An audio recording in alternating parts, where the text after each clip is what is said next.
Hello everyone. So in this video, I'll talk about the Pythagorean number atomism, as it is called in the history of philosophy. It's a post-Parmenidean idea though, so I'll make it optional for this week. You can sort of skip this one and you can watch it later as an optional after you have covered Parmenides and Zeno, or you could watch it this week and see what sense you make out of it. I'll try and sort of talk in a way that doesn't assume knowledge of Parmenides and Zeno, right? So the theory of Parmenides and Zeno, as we'll cover in the next weeks, they sort of made plurality impossible, and they made motion impossible, and they made everything a single unit without any kind of possibility of divisibility, plurality, motion, and all the pluralists that come after Parmenides and Zeno. So we will cover Empedocles and Anaxagoras and Leucippus and Democritus. So all of them sort of were trying to answer this challenge. So the idea is that this number atomism of the Pythagoreans was another attempt to answer the challenge of Parmenides and Zeno. But the reason we are covering it here earlier with the Pythagoreans is because it clarifies a few more things about the number doctrine, and so that's why I'll make this into a very small digression on this question. In the previous sort of video, we talked about the composition of sensible objects by numbers, and we talked about how, the unit then by the placing of limits expands, the whole world, is composed by the placing of limits on things that are sort of changing or unlimited rather, right? So you have the limit, which is, placing the, you have the unit, which is placing the limit at the very beginning. Then you have the line where you have, between two limits, how much can it expand?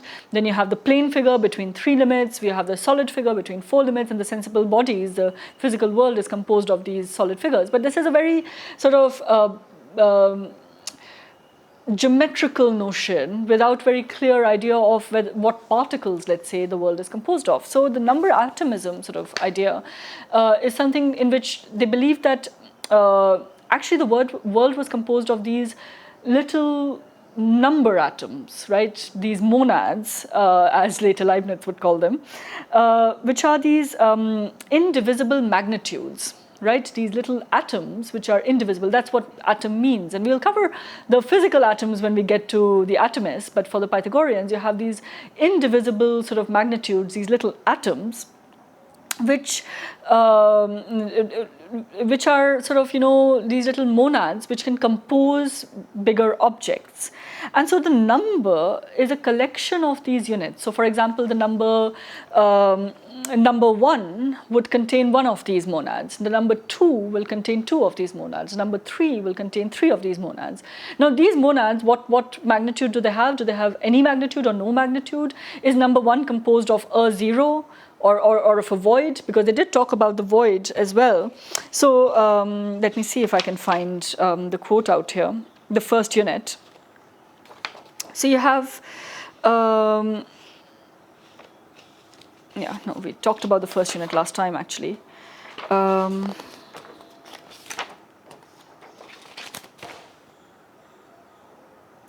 In any case, it's a single point. Now the single point is a point without magnitude because it doesn't have proper limits in that sense. So I'll sort of skip the quoting part of it. So this this number composed of this void, and then the whole sort of series of numbers composed of these little monads, which compose the whole world, right? So it's a finite plurality in that sense. And Comfort, for example, sort of explains it by saying, in the old mystical system, the monad standing at the head of the tetractys was a primal, all-inclusive entity, both male and female, from which the elements of number, limit and unlimited, proceeded before they reunited to generate number unlimited, right? So you have the one monad, then you have 2, 3, 4. So going from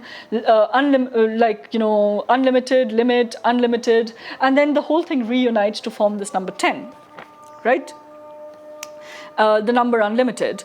But now this whole conception of the generation of numbers has been destroyed by Parmenides' logic, right? Parmenides' logic, which we'll see later, destroys this idea of, the divisibility itself of this unit, right? So the mathematicians, with a scientific turn of mind, indifferent to the obscure symbolism of the tetractys and the religious premises of the founder's system, accepted Parmenides' criticism of it.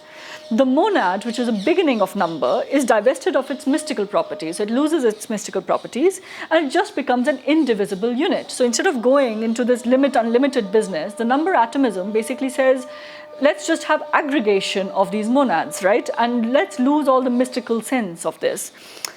There is then nothing to prevent us supposing the existence of an indefinite plurality of such units and saying that any number is simply a plaithos monadon. So a plaithos, a multitude monadon of monads, right? So any number is a multitude of monads rather than there being this kind of an odd, even, limit, unlimited acting. As we saw in the previous two videos, we were constantly talking about magnitudes in terms of limit. So it was a geometrical arithmetic, or arithmetic geometry. There was some kind of a topology and arithmetic going together.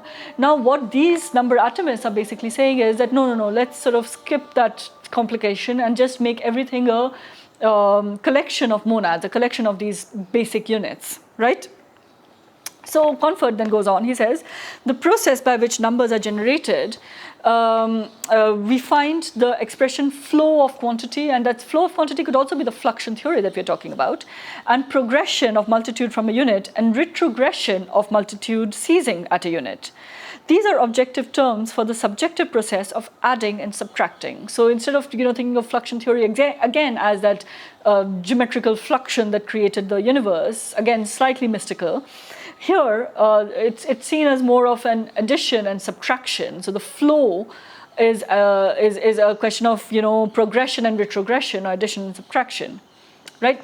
So we have another one from Theon, which is unit is a limiting quantity, a principle or element of numbers which, when the multitude is diminished by subtraction, is deprived of number and takes an abiding position and rest, right? So it rests the unit, in this limiting quantity.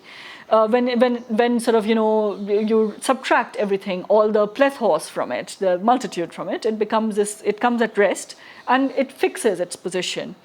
Further division cannot proceed further because you cannot subdivide that unit, and that means that it is an indivisible unit, right? For even if we divide one sensible thing into parts, so like you take any sensible object in the world and you divide it into parts, that which was one will become again a multitude of many. So you can add it together and it becomes a plethos again, it becomes a multitude. And by subtraction of the parts, one by one, we will end in unity, right? So by addition and subtraction, they understand the idea of plurality or multitude or sensible nature, and by addition and by subtraction, they will get back to the unit by removing everything till you have nothing remaining except this point without dimensions. Yeah. So the one as one is without parts and indivisible, right? That's the notion of the one. So this is the answer that they're giving. In fact, Aristotle, whom we were looking at earlier, in Metaphysics, the section that we read out, he says that Pythagoreans say that there is only one kind, the mathematical number.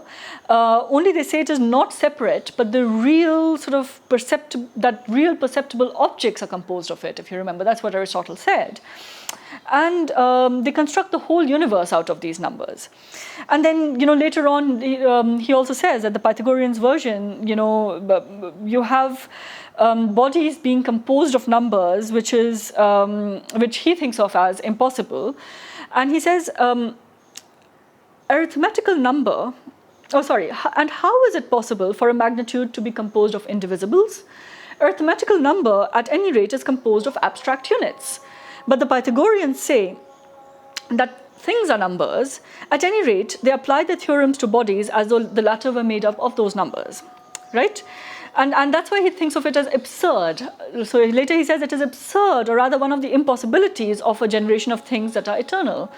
There is no need to doubt whether the Pythagoreans do or do not have a generation. They say clearly that when one had been composed out of planes or surfaces or seed or something that they're at a loss to express, then forthwith the nearest part of the unlimited was drawn and limited by the limit. Right. So what we have here, and we'll see once you get to atomism, and that's why this video, as I say, you can watch it at the end of the whole course if you want, as a kind of extra. We'll see with the developed, it's not yet the developed atomism of Democritus, you know, where you have an infinite plurality of atoms or monads, and these actually have some size and shape and characteristics. But you already see some notion of it here. So Comfort again, he says, the Pythagoreans confused the physical process with the so-called processes of arithmetical generation and geometrical construction.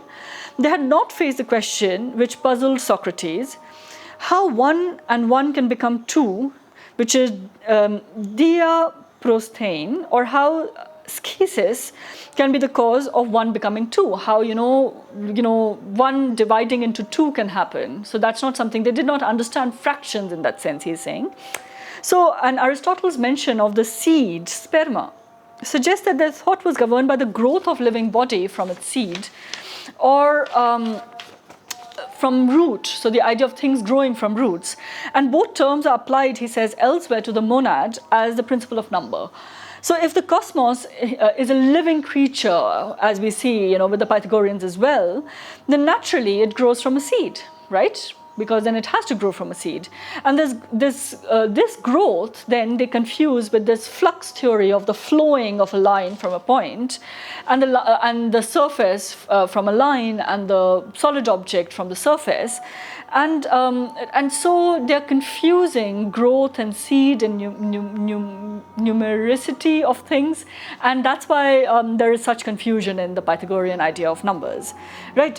But anyway, unlike the prior Pythagorean idea of harmonia, here what we have with the number atomists is tending towards the idea of things being composed of these units, of these monads, which then aggregate, and you have addition and subtraction, and so you're thinking more of like a kind of mechanical composition of things, which is a step towards atomism, and we'll see that with Leucippus and Democritus, whom we'd cover in the last week of this course.